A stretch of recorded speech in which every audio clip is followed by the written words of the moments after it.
Il faut une bonne loi. Vous avez vu tous les intervenants, on a parlé de cette loi.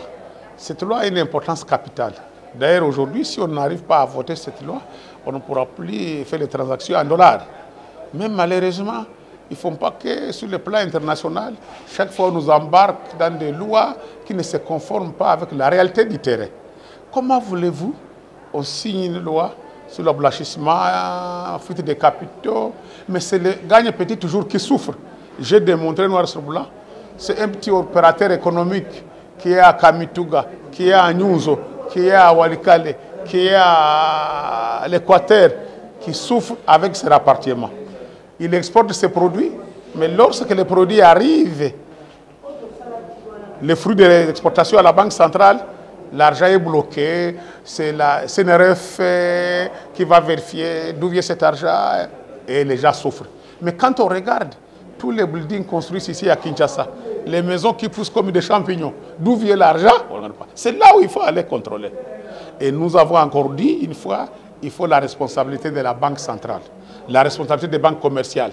Lorsqu'un opérateur économique exporte ses produits viennent de Nyunzo, Kisengo, Uvira, Kamituga, Lualaba ou Bandundu, c'est conforme, le rapatriement arrive, il faut le donner. Deuxièmement, tu as vu les problèmes que racontent les opérateurs aujourd'hui.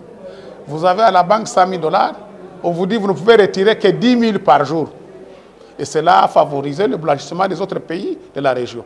Lorsque vous avez des marchandises, disons à Beni, à Butembo, à Kamituga, à Mwenga, à Uvira, à Nyunzo, les minerais par exemple, on vous dit que vous pouvez retirer que 10 000. Mais les voisins du Rwanda, de l'Ouganda, de la Tanzanie, du Burundi viendront acheter cet or là-bas parce qu'il viendra du cash. Ça, c'était aussi un problème. Vous avez vu les problèmes que les gens racontent chaque fois. Vous voyagez avec 10 000 $. Si, par exemple, les services de DGM, de la douane, de l'ANER vous fuient, on raconte qu'il y a encore $1 à côté ou 5 $ à côté, ça devient au-delà de la loi 10 000 et plus. On saisit l'argent. Et l'argent part à la Banque centrale, l'argent est saisi. Dieu merci. Je viens d'intervenir encore parce que j'en ai l'expérience. Il y a l'argent aujourd'hui qui est saisi à la Banque centrale provenant des gagne-petits, les femmes et les jeunes entrepreneurs. Pendant le Covid, il y a maintenant une année bloquée à la Banque centrale. On a retourné une partie, on a gardé l'autre partie de 15 000 ou 20 000 $.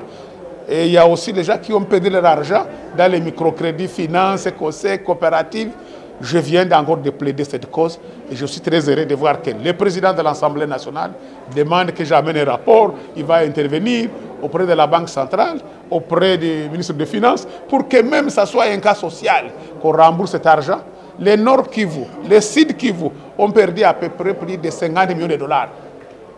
Les gagne-petits, les églises, les femmes, les jeunes, tout ça, nous devons plaider la cause de cette population. Et j'espère que l'Assemblée, vous avez vu comment tout le monde a applaudi, ont suivi, on dit que c'est normal que la banque prenne ses responsabilités. La banque centrale, les banques commerciales, il ne faut pas que les exportateurs, les opérateurs économiques qui travaillent dans la légalité soient bloqués.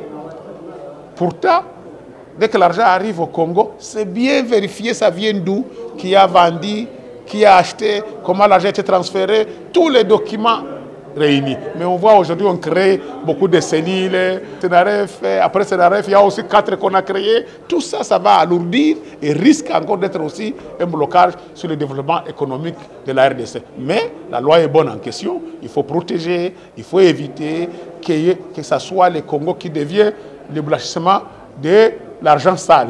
Et les gens, les millionnaires à l'extérieur ou milliardaires viennent ici, mais les petits commerçants, les petits opérateurs économiques congolais, agricoles, miniers, paient les ponts cassés. J'encourage la Commission et j'espère que cette loi va être bénéfique et on va déterminer la responsabilité des banques commerciales et la Banque centrale qui a la décision et qui autorise l'ouverture des banques ou des coopératives ou des microcrédits. Tout ça, ça fait partie de nos plaidoyers. Et aujourd'hui, je suis encore le plus heureux que le président de l'Assemblée nationale m'appuie